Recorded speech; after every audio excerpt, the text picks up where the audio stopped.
Hi, I'm Rima, MD. I'm the Medical Director of the Natural Solutions Foundation.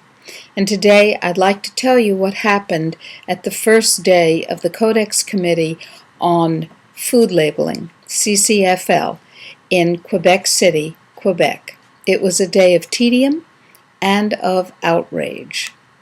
Tedium because, once again, for the umpteenth time, the delegates at Codex had a great deal of difficulty deciding on the smallest, most minute wording for concepts like, what is dietary fiber?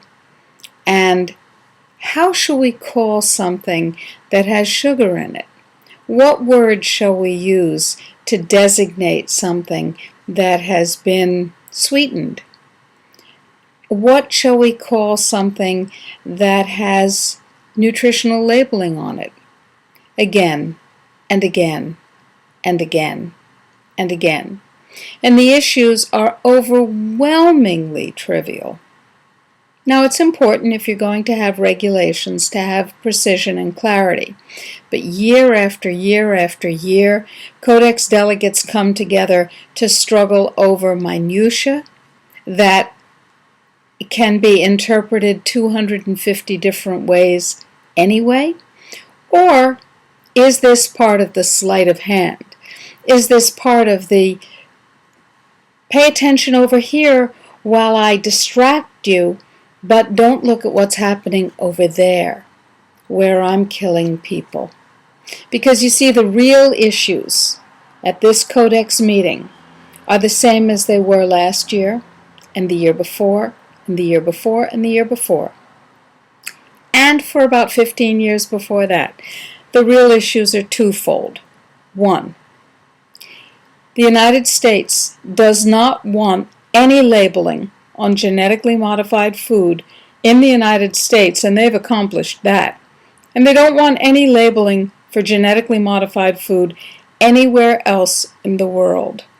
They want to make it a forbidden act to know whether your food has human cells in it, insect cells in it, markers for antibiotic resistance that get into the rest of your cells, or cauliflower mosaic virus DNA that destroys your immune system and gives you a diagnosis most people in the world know as HIV or AIDS. Because you see, a lot of people who have been diagnosed as having HIV or AIDS actually are dying from the cauliflower mosaic virus promoter in their genetically modified food.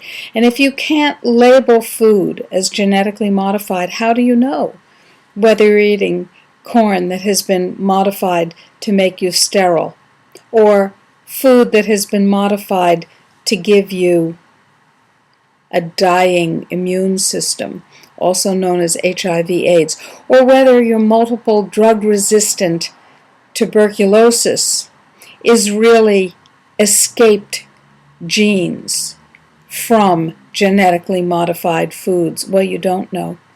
And that's the point. Because remember, and if you don't know this already, please go to www.healthfreedomusa.org and look for a film called Nutricide.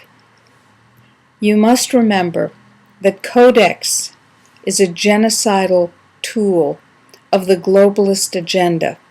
And so while the good men and women of Codex, and most of the people who attend Codex are just that, they're mid-level bureaucrats, they're trying to do a job, and they've been duped. While these good men and women spend time a week here, a week there, a week somewhere else, at these meetings that are beautifully orchestrated by very, very skillful deceivers, they're looking at the trivia. They're not looking at the real picture because they're distracted from the real picture. Part of the real picture is no GMO labeling, says the U.S. The rest of the world wants to know what's in their food. And the U.S., with its massive, massive financial and military arm-twisting capability, is trying to prevent that.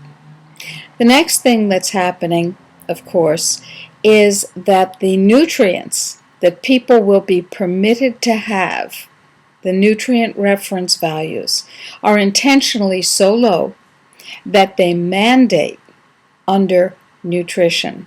Nutrition so low that it has no impact on any human being. I wrote about that yesterday in my blog about the nutrition labeling workshop, which you can see if you go to the link that is listed at the end of this video report. And of course, the next thing that's happening at this meeting is that health claims, information about the beneficial effects you can expect from food and food components like supplements, are becoming more and more restricted. You're simply not allowed to say that vitamin B12 will protect your central nervous system from things like senility.